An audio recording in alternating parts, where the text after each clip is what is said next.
नमस्ते। मैं हूँ अनामिका, जिसे सब प्यार से अनु कहते हैं। 22 साल की, मैं मुंबई के एक अमीर परिवार से आती हूँ। मेरे पापा का बड़ा बिजनेस है और हम शहर के सबसे पॉश इलाके में रहते हैं। मुझे खाने पीने का बहुत शौक है और हमारी जिंदगी में कभी पैसों की कमी नहीं हुई। मैं बहुत खूबसूरत हूँ, इतनी कि लोग मुझे मुड़ मुड़ कर देखते हैं। जब मैं बहुत छोटी थी, मेरी बड़ी बहन काव्या दीदी की शादी हो गई थी। काव्या दीदी मुझसे 18 साल बड़ी हैं, लेकिन उन्होंने खुद को इतना फिट रखा है कि कोई उन्हें 40 का नहीं कह सकता।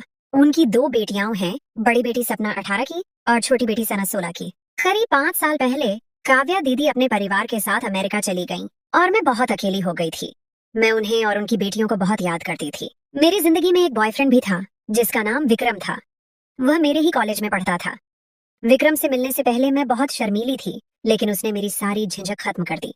हम अक्सर साथ समय बिताते थे। एक दिन मुझे पता चला कि काव्या दीदी ने अमेरिका में मेरे लिए एक लड़का ढूंढा है। वे लोग मुंबई आने वाले थे और जल्द से जल्द हमारी शादी करवाना चाहते थे। लड़के का नाम समर था। वह 30 साल का था और अमेरिका में एक बड़ी कंपनी में काम करता था। समर बहुत हैंडसम था और पहली ही नजर में मेरा दीवाना हो चुका था। उसने हर हाल में मुझसे शादी करने का इरादा कर लिया था। मुझे भी वह अच्छा लगने लगा था, इसीलिए मैंने शादी के लिए हाँ कर दी। मैंने अपने बॉयफ्रेंड विक्रम को यह बताया कि मेरे माता पिता मेरी जबरदस्ती शादी करवा रहे हैं, हालांकि मैं खुद ही उससे बोर हो चुकी थी और उससे शादी का मेरा कोई इरादा नहीं था। वीडियो पर आगे बढ़ने से पहले, यदि आपने हमारे चैनल को सब्सक्राइब नहीं किया है तो कृपया सब्सक्राइब करें और उसके बगल में घंटी को चालू करें। 2 हफ्ते के अंदर ही मेरी शादी की तैयारियां शुरू हो गईं और एक बड़ी शानदार शादी में हम दोनों की शादी हो गई। शादी से 2 दिन पहले मैं आखिरी बार विक्रम से मिली और फिर घर आकर शादी की तैयारियों में लग गई। हमारी शादी की हर रस्म हिंदू परंपरा के अनुसार हुई, जिसमें हल्दी, मेहंदी और संगीत की रस्में भी शामिल थीं। काव्या दीदी भी अमेरिका से अपने पूरे परिवार के साथ आई थीं। उनका एक छोटा सा बेटा भी था, जिसका नाम विशाल था। हमारी सुहागरात के लिए काव्या दीदी ने मुंबई के एक 5 सितारा होटल में हनीमून सूट बुक करवाया था। रात के 2 बजे मैं और समर कमरे में अकेले थे। समर ने मुझे एक बहुत ही महंगी डायमंड की अंगूठी पहनाई। इससे पहले कि सब हमें अकेला छोड़ते, काव्या दीदी मेरे पास आई और मुझसे अकेले में बात करने लगी। वह बोली, कैसी हो मेरी जान अनु, कैसा लग रहा है, खुश हो? मैंने कहा, ठीक हूँ दी, और बहुत खुश भी। हम बातें कर ही रहे थे कि समर कमरे का दरवाजा खोलकर अंदर आ गया। काव्या दीदी उठकर जाने लगी और जाते हुए बोली, समर, मेरी बहन बहुत नाजुक है और यह सारी जिंदगी के लिए तुम्हारी है, इसका ख्याल रखना। फिर वह समर को कमरे के दूसरे कोने में ले गई और धीरे धीरे उससे कुछ बात करने लगी। मुझे कुछ सुनाई नहीं दिया, इसलिए मैंने ज्यादा ध्यान नहीं दिया। फिर काव्या दीदी ने नमस्ते कहा और चली गई। समर मेरे बिल्कुल करीब आकर बैठ गया। थोड़ी देर इधर उधर की बातें करने के बाद जब मैंने समर को देखा तो उसका चेहरा थोड़ा उदास और गुस्से में लग रहा था। मैंने घबराकर उसे देखते हुए पूछा, क्या हुआ? नाराज मत हो, आज हमारी सुहागरात है। समर बोला, मैं नाराज नहीं हूँ, लेकिन एक बात बताना चाहता हूँ। मुझे पता है कि शादी से पहले तुम्हारा एक बॉयफ्रेंड था और तुमने उसके साथ बहुत समय बिताया है। समर की यह बात सुनकर मुझे एक झटका लगा। मेरा रंग शर्मिंदगी से सफेद हो गया। मुझे लगा जैसे मेरा संसार, मेरी शादी इसी रात खत्म हो जाएगी। ये सोचकर मैं डर से कांपने लगी कि शायद वह मुझे अभी तलाक दे देगा। मुझे कुछ समझ नहीं आया तो मैंने रोना शुरू कर दिया और फिर हिचकियों से रोने लगी। मैंने समर के आगे हाथ जोड़कर कहा, समर मेरी जान, मेहरबानी करके मुझे माफ कर दो। मैं जानती हूँ कि मैंने बहुत बड़ी गलती की है, लेकिन भगवान के लिए मुझे तलाक न देना। मैं और मेरा परिवार तबाह हो जाएंगे। मैं समर के कदमों में सिर रखकर रोने लगी और कहा, समर, अब जो चाहो वो करो, मुझे तुम्हारी हर बात मंजूर है, लेकिन मेहरबानी करके मुझे इस रात तलाक न देना। समर ने नीचे झुककर मेरे कंधों से पकड़कर मुझे उठाया और गले लगाकर बोला, अनु, तुम पागल हो क्या? मैं तुम्हें क्यों तलाक दूंगा? इतनी खूबसूरत बीवी को सिर्फ इस बात पर कि उसका शादी से पहले बॉयफ्रेंड था? नहीं मेरी जान, नहीं, मैं तुमसे बहुत प्यार करता हूँ। और एक बात, मैं तुम्हारे बारे में वैसा नहीं सोचता जैसा तुम समझती हो। मैं बहुत ओपन माइंडेड हूँ, मुझे कोई समस्या नहीं है इस बात से। हाँ, मुझे थोड़ा गुस्सा इस बात पर आया कि तुमने पहले मुझे नहीं बताया। यह सुनकर मुझे हैरानी के साथ साथ सुकून भी मिला। मुझे नहीं पता था कि समर इतना खुले दिल का है। मैं बहुत खुश थी। मैंने कहा, समर मेरी जान, तुमने यह सब बातें कहकर मुझ पर से बहुत बड़ा बोझ उतार दिया है। मैं बहुत खुशकिस्मत हूँ कि मुझे तुम्हारे जैसा पति मिला। अब जैसा तुम कहोगे मैं वैसा ही करूंगी।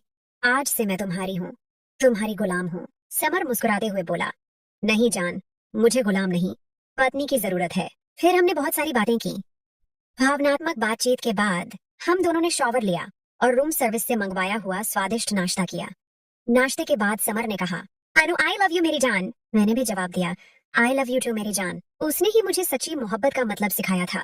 मैं हकीकत में उससे बहुत मोहब्बत करने लगी थी। फिर समर बोला, मैं मोहब्बत के बारे में खुलकर बात करना चाहता हूँ। मैंने कहा, ठीक है बोलो। समर बोला, देखो, आने वाले दिनों में कुछ दिन अच्छे भी आएंगे और कुछ बुरे भी, लेकिन मेरी एक बात याद रखना, मैं तुमसे बहुत प्यार करता हूँ और सिर्फ तुमसे ही हमेशा प्यार करूंगा और तुमसे अलग नहीं रह सकता। मैं हैरान होकर बोली, जरूर जान, लेकिन तुम यह सब क्यों कह रहे हो? मैं भी तुमसे बहुत मोहब्बत करती हूँ, समर ने कहा। और जैसा कि मैंने कहा, मैं प्यार हमेशा तुमसे ही करूंगा और यही मैं तुमसे भी उम्मीद रखता हूँ। मैं नहीं चाहता कि इस समस्या पर कभी हमारी लड़ाई हो और हम इस बात को स्वीकार करके खुशी खुशी जिंदगी गुजारें। मैंने कहा, जान, मैं तुम्हारी बातों से भ्रमित हो रही हूँ, मेहरबानी करके खुलकर बात करो। समर बोला, मेरा मतलब यह है कि अगर तुम्हें पता चले या तुम खुद अपनी आंखों से मुझे किसी और लड़की के साथ कहीं बैठे या बात करते देखो तो तुम्हें परेशान नहीं होना चाहिए, क्योंकि वह सिर्फ मेरी दोस्त होगी, प्यार नहीं। प्यार मैं सिर्फ तुमसे ही करता हूँ। मैं हैरानी और गुस्से से समर को देखने लगी और बोली, ये कैसा प्यार है? घूमना फिरना किसी और के साथ और पत्नी मैं? समर ने कहा, मेरा यह मतलब नहीं, यकीनन मैं तुम्हें भी समय दूंगा। तुम ऐसा क्यों सोच रही हो? रिश्तों की नई परिभाषा। समर की इस बात पर मुझे बहुत गुस्सा आ रहा था। मैंने गुस्से में कहा, अच्छा, अगर तुम दूसरी लड़कियों से बात करोगे तो फिर क्या मुझे भी इजाजत दोगे कि मैं दूसरे मर्दों से बात करूं? मैंने यह बात समर को लाजवाब करने के लिए कही थी। समर ने कहा, जरूर, मैं तुम्हें नहीं रोकता कि तुम किसी से न मिलो, बात न करो, बल्कि तुम हर किसी से मिल सकती हो। समर की यह बात सुनकर मेरा दिमाग घूमने लगा। मैंने कहा, ऐसा नहीं होता मेरी जान, मैं तुम्हारी पत्नी हूँ। ये गलत है कि मैं किसी और से मिलूं या बातें करूं। समर बोला, गलत वही है जिसे तुम गलत समझो। मैं इसको बिल्कुल गलत नहीं समझता, बल्कि मैं तुमसे एक अनुरोध भी करना चाहता हूँ इस बारे में। मैं समर की बातों से सदमे में थी, कमजोर सी आवाज में बोली, क्या अनुरोध? समर ने कहा, देखो, तुम्हारे बॉयफ्रेंड से तुम्हारी कई सालों तक दोस्ती रही, लेकिन मुझे जब यह पता चला तो मैंने तुम्हें कुछ नहीं कहा, क्योंकि तुम्हें भी जीने का पूरा हक है। मैंने कहा, समर, तुम्हारी बातें मुझे समझ में नहीं आ रही। अब हमारी शादी हुई है और मैं तुम्हारी पत्नी हूँ। हम बहुत देर तक इस विषय पर बात करते रहे। आखिर में बहुत बहस के बाद समर ने मुझसे मेरे पूर्व बॉयफ्रेंड का फोन नंबर ले ही लिया। हम मुंबई के होटल में 3 रातें रहे। चौथे दिन हम घर जाने वाले थे। उस दिन काव्या दीदी फिर 11 बजे आईं।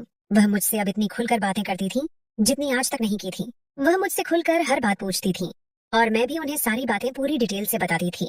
मैंने काव्या दीदी को भी समर के इस अजीब फलसफे के बारे में बताया कि कैसे वह मेरे होते हुए भी दूसरी लड़कियों से दोस्ती करना चाहता है। मेरी ये बात सुनकर काव्या दीदी को बहुत गुस्सा आया, लेकिन वह बहुत सुकून से एक रहस्यमयी मुस्कान के साथ बोली, मेरा दिल कहता है कि समर सही कह रहा है। मैंने हैरानी से काव्या दीदी को देखा। वह यह कह रही थी? काव्या दीदी बोली, देखो मेरी जान, अनुपति को खुश रखना पत्नी का सबसे पहला धर्म होता है। फिर हमने कुछ देर बातें की और फिर शॉवर लिया। जब हम बाहर आए तो समर ने रूम सर्विस से बहुत अच्छा खाना मंगवा रखा था। हम सब ने पेट भरकर खाना खाया। खाना खाते हुए समर ने मेरे पूर्व बॉयफ्रेंड विक्रम का जिक्र छेड़ दिया। बहुत देर बहस के बाद हम सब इस बात पर राजी हुए कि काव्या दीदी आज शाम किसी भी तरह विक्रम को लेकर यहाँ आएंगी और फिर देखेंगे कि क्या होता है। थोड़ी देर बाद काव्या दीदी चलती हूँ कहकर चली गई और मैं फिर बिस्तर पर लेटकर नींद की खूबसूरत वादियों में खो गई। जब मेरी आंख खुली तो शाम के 6 बज रहे थे। समर पहले ही उठ चुका था और शॉवर ले रहा था। मैं बिस्तर पर लेटी पिछले 3 दिनों के बारे में सोचने लगी। इन 3 दिनों में मैं बहुत बदल गई थी। फिर हम दोनों तैयार होकर चाय पीने नीचे लॉबी में आ गए। मैंने एक खूबसूरत ड्रेस पहन रखी थी और हल्का सा मेकअप भी किया था। शायद इसलिए भी मैं बहुत खूबसूरत लग रही थी। मेरा चेहरा बहुत खिला और निखरा हुआ लग रहा था। रेस्तरां में हर मर्द मुझे देख रहा था और मुझे यह सब बहुत अच्छा लग रहा था। समर ने मेरी बहुत तारीफ की। हम अभी चाय पी ही रहे थे कि मैंने काव्या दीदी और विक्रम को अपनी मेज की तरफ आते देखा। विक्रम को देखकर मेरा दिल जोर जोर से धड़कने लगा और मैं बहुत घबरा गई। समर ने मेरा हाथ पकड़ा और मुझसे कहा, जान, घबरा क्यों रही हो? मैं हूं ना, बिल्कुल परेशान मत हो, सब ठीक होगा। मुझे अपने पति का साथ मिलने से बहुत हौसला मिला और मेरे चेहरे पर मुस्कान आ गई। वे लोग नमस्ते और पहचान के बाद हमारी मेज पर ही बैठ गए। उन्होंने भी समोसे, पेटीज और चाय पी।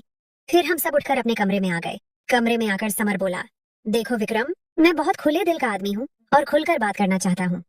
हम सबको तुम्हारे और अनु के रिश्ते का पता है। मैं जानता हूँ कि तुम और अनु कभी एक दूसरे के करीब थे, लेकिन अब वह मेरी पत्नी है। विक्रम ने हैरानी से समर को देखा, फिर मेरी तरफ नजर उठाई। उसकी आंखों में सवाल था कि ये सब क्या हो रहा है। मैंने जवाब में सिर्फ अपना सिर झुका लिया। दिल की धड़कनें इतनी तेज थीं कि मुझे लगा कि सब सुन रहे होंगे। काव्या दीदी खामोशी से एक कोने में बैठी थीं, लेकिन उनकी मुस्कान में एक अजीब सी रहस्यमयता थी। समर ने अपनी बात जारी रखी, मैं चाहता हूँ कि तुम दोनों एक दूसरे से मिलते रहो और बात करते रहो। इसमें मुझे कोई बुराई नजर नहीं आती। विक्रम का चेहरा सुर्ख हो गया। वह बोला, लेकिन भाई, यह तो ठीक नहीं। अब अनु आपकी पत्नी है। समर ने जोर से हंसते हुए कहा, तुम बहुत पुराने विचारों के हो विक्रम। मोहब्बत को किसी एक रिश्ते में बंद नहीं किया जा सकता। हम सब आजाद हैं काव्या दीदी ने धीरे से कहा, विक्रम, समर सच कह रहा है। हम आधुनिक लोग हैं, रिश्तों को संकीर्ण नजरिए से नहीं देखते। मैंने अपनी उंगलियां कुर्सी के हत्थे पर इस तरह कस लीं कि वह पूरी सफेद हो गईं।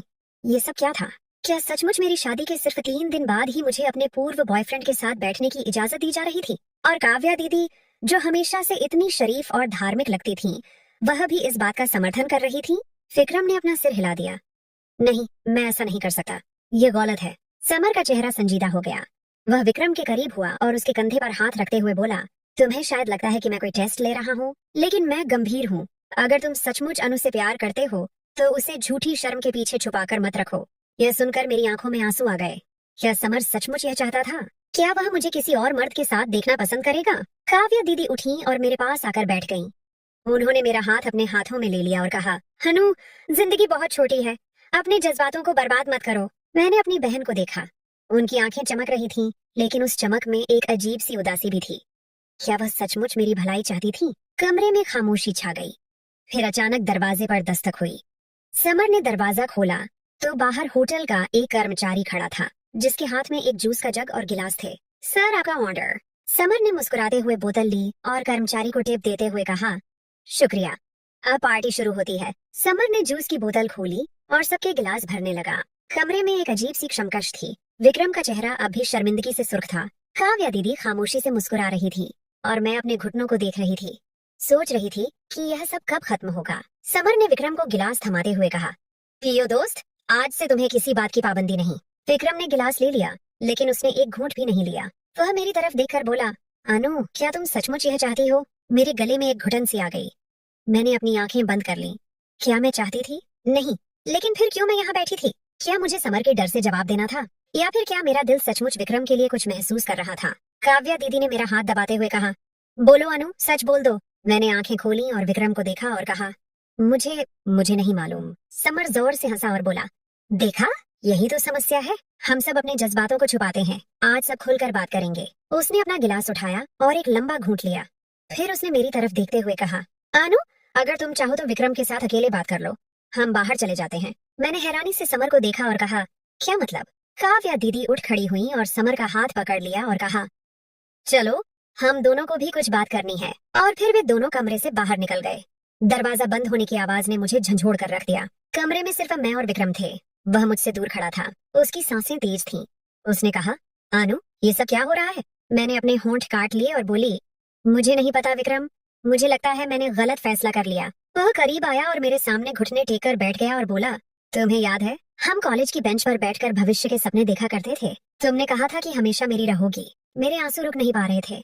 मैंने कहा, लेकिन अब सब बदल गया है। मैंने शादी कर ली है। विक्रम ने कहा, तो क्या हुआ? उसने मेरा हाथ पकड़ लिया और कहा, अगर तुम मुझसे प्यार करती हो तो हम भाग सकते हैं। मैंने अपना हाथ छुड़वा लिया और बोली, नहीं, मैं ऐसा नहीं कर सकती। दरअसल मैं खुद से उलझन में थी कि क्या मैं सचमुच विक्रम से प्यार करती थी या सिर्फ अपनी पुरानी यादों में जकड़ी हुई थी। अचानक दरवाजा खुला। समर और काव्या दीदी अंदर दाखिल हुए। समर के हाथ में एक कैमरा था। उसने मुस्कुराकर कहा, वाह, बहुत रोमांटिक मंजर है। मैं और विक्रम एक दूसरे से दूर हट गए। काव्या दीदी ने कहा, अनु, अब तुम्हें सच सामने लाना चाहिए। तुम्हारा दिल किसके साथ है? समर ने कैमरा मेरे चेहरे पर फोकस किया और बोला, बताओ, हम सब सुनना चाहते हैं। मुझे लगा जैसे मैं किसी जाल में फंस गई हूँ। ये सब क्या था? क्या यह कोई खेल था? मैंने अपनी सारी हिम्मत इकट्ठा की और कहा, मैं जाना चाहती हूँ एक अप्रत्याशित रहस्य और नई राह। जैसे ही समर ने कैमरा मेरे चेहरे पर फोकस किया और मुझसे सच्चाई जाननी चाहिए, मैंने डर और शर्मिंदगी के मिले जुले एहसास के साथ कहा, मैं जाना चाहती हूँ। यह सुनकर समर ने मुस्कुराहट के साथ कैमरा नीचे रख दिया और कहा, ठीक है, अगर तुम यही चाहती हो तो। लेकिन अनु, हकीकत को छुपाने से वह बदल नहीं जाती। यह सब कुछ इतना अजीब था कि मुझे समझ नहीं आ रहा था कि मैं क्या करूं। विक्रम का चेहरा अब भी परेशानी से पीला था, जबकि काव्या दीदी एक रहस्यमयी मुस्कान लिए मुझे देख रही थी। अचानक काव्या दीदी ने मेरी तरफ देखा और मेरे करीब आकर बोली, अनु, मेरी जान, एक बात सुन। आज तुम जो कुछ भी हो, मेरी वजह से हो। ये सारी दौलत, ये खूबसूरती, ये सब कुछ। तुम्हें लगता है कि तुम खुद ये सब कुछ कर रही हो, लेकिन यह सच नहीं है। यह बात सुनकर मैं हैरान हो गई और उनकी तरफ सवालिया नजरों से देखने लगी। वह मेरा हाथ पकड़कर बोली, तुम्हारे पापा ने तुम्हें बताया कि वह एक अमीर व्यापारी हैं, लेकिन क्या तुम्हें यह मालूम है कि उनकी दौलत का असली जरिया क्या है? इस बात पर मेरा दिल धक से रह गया और मेरे मुंह से कोई आवाज नहीं निकल सकी। काव्या दीदी ने अपनी बात जारी रखते हुए कहा, वह लोग जो तुम्हें अमीर और खुशहाल परिवार का सदस्य समझते हैं, वह गलत है। तुम्हारे पापा का ये सब कुछ एक दिन खत्म हो जाएगा अगर तुम मेरी बात नहीं मानोगी। समर ने भी काव्या दीदी की बात का समर्थन करते हुए कहा। हाँ अनु, काव्या सही कह रही है। तुम इस वक्त एक ऐसे जाल में फंसी हुई हो जहाँ से बाहर निकलने का एक ही रास्ता है, और वह रास्ता सिर्फ मैं हूँ। इसके बाद मैंने विक्रम की तरफ देखा तो उसका चेहरा डर और गुस्से से लाल हो रहा था। वह बेबसी से मुझे देख रहा था और मैं भी दिल ही दिल में सोचने लगी कि क्या विक्रम मेरी मदद कर सकेगा, क्या वह मुझे इस जाल से बाहर निकाल सकेगा। तब अचानक काव्या दीदी ने विक्रम को एक अजीब सा इशारा किया और वह फौरन कमरे से चला गया। विक्रम के जाने के बाद मैंने समर को बहुत गुस्से में देखा और पूछा, क्या ये सब कुछ मजाक है? तुम मुझे क्यों डरा रहे हो? समर ने मुस्कुराते हुए कहा, ये मजाक नहीं बल्कि हकीकत है अनु। तुम्हारी जिंदगी अब मेरे हाथ में है और तुम्हें वही करना है जो मैं कहूंगा। ये सुनकर मैं डर से कांपने लगी और रोने लगी। मैंने काव्या दीदी की तरफ देखा तो उनकी आंखों में एक अजीब सी चमक थी, जिससे मुझे लगा कि वह भी इस साजिश में समर के साथ मिली हुई है। प्रेम, छल और एक नई दुनिया। होटल के उस कमरे में जहां हम 3 दिन से थे, समर ने अचानक मुझे एक गाड़ी में बिठाकर एक अनजान जगह पर ले गया। वहां पर एक बड़ा सा घर था जहां मेरी एक और मुलाकात हुई, जिसमें मेरी जिंदगी का एक और सच सामने आया। वहां पर एक लड़की बैठी थी जिसका नाम मैंने पहली बार सुना। उसका नाम तारा था। तारा बहुत खूबसूरत और आकर्षक थी। समर ने मेरा परिचय तारा से करवाया और कहा, अनु, ये तारा है। ये तुम्हारी तरह एक अमीर घराने से ताल्लुक रखती है, लेकिन इसकी जिंदगी भी बहुत मुश्किलों से भरी हुई है। ये सुनकर मैंने हैरानी से तारा की तरफ देखा। वह मुस्कुराते हुए बोली, मैं समर की दोस्त हूँ। उसने मुझे यहाँ पर बुलाया है क्योंकि उसने सोचा कि हम दोनों एक दूसरे की समस्याओं पर बात करके एक दूसरे को समझ सकते हैं। ये सुनकर मैं और ज्यादा परेशान हो गई और मुझे लगा कि समर का इरादा कुछ और है। मैंने उसे गुस्से में कहा, तुम मुझे यहाँ पर क्यों लेकर आए हो? मैं घर जाना चाहती हूँ। समर ने मेरा हाथ पकड़कर मुझे एक सोफे पर बिठाया और कहा, अनु, थोड़ा शांत हो जाओ। मैं तुम्हें कुछ सच बताना चाहता हूँ। उसने मुझे बताया कि वह तारा से भी प्यार करता है और वह भी उसकी पत्नी बनने वाली है। ये सुनकर मेरे पैरों तले से जमीन निकल गई। मुझे यकीन नहीं आया कि समर एक ही समय में 2 लड़कियों से शादी करने का इरादा रखता है। मैं यह सब कुछ सुनकर हैरान रह गई और मुझे लगा कि शायद यह सब समर का एक ड्रामा है। लेकिन तारा की बातों से मुझे लगा कि वह भी समर से बहुत मोहब्बत करती है। इस दौरान काव्या दीदी भी वहाँ पहुँच गयी और उन्होंने मुझसे कहा, अनु, ये सच है कि समर तारा से भी शादी करेगा, लेकिन इसमें कोई बुराई नहीं। तुम दोनों बहनें एक ही मर्द से प्यार कर सकती हो और एक साथ खुश रह सकती हो। यह सुनकर मैंने काव्या दीदी को गुस्से से देखा और कहा, तुम क्या कह रही हो? मैं ऐसा कभी नहीं होने दूंगी। इसके बाद समर ने मेरी बहन की तरफ देखा और कहा, अनु, मैं तुम्हें सब सच बता देता हूँ ताकि तुम निश्चिंत हो जाओ। तब समर ने मुझसे कहा कि काव्या दीदी और वह एक दूसरे के प्रेमी थे जब वह कॉलेज में पढ़ते थे। उन दोनों ने एक दूसरे से शादी करने का वादा भी किया था, लेकिन काव्या दीदी के माता पिता ने उनकी शादी नहीं होने दी और उन्हें एक अमीर व्यापारी के साथ शादी करने पर मजबूर कर दिया। ये सुनकर मुझे एक बहुत बड़ा झटका लगा और मैंने सोचा कि क्या यह सच हो सकता है? क्या मेरी बहन ने यह सब कुछ किया है? इस कहानी में एक और नया मोड़ आया जब मैंने विक्रम को दोबारा देखा। वह भी उसी घर में आया और उसने मुझे कहा कि वह मुझे यहाँ से ले जाएगा। उसने समर और काव्या दीदी के सामने मुझसे शादी करने का वादा किया और मुझे यकीन दिलाया कि वह मुझे इस परेशानी से बाहर निकालेगा। ये सब कुछ इतना जल्दी हो रहा था कि मुझे यकीन नहीं आ रहा था कि क्या यह सच है। मैंने विक्रम की तरफ देखा और पूछा, क्या तुम मुझसे सचमुच प्यार करते हो? विक्रम ने जवाब दिया, हाँ, मैं तुमसे आज भी उतना ही प्यार करता हूँ जितना कॉलेज में करता था। इसके बाद मैंने विक्रम के साथ जाने का फैसला किया क्योंकि मुझे लगा कि वही मेरा सच्चा प्यार है। लेकिन जब मैं उसके साथ घर से बाहर निकल रही थी तो समर ने मुझे दोबारा आवाज देकर कहा, अनु, तुम क्या कर रही हो? क्या तुम एक और गलती करना चाहती हो? ये सुनकर मैं फिर से परेशान हो गई और मैंने सोचा कि क्या मुझे विक्रम पर भरोसा करना चाहिए? क्या ये सब कुछ समर और विक्रम का एक साझा प्लान है या फिर क्या मैं सचमुच एक आजाद जिंदगी जी सकती हूँ?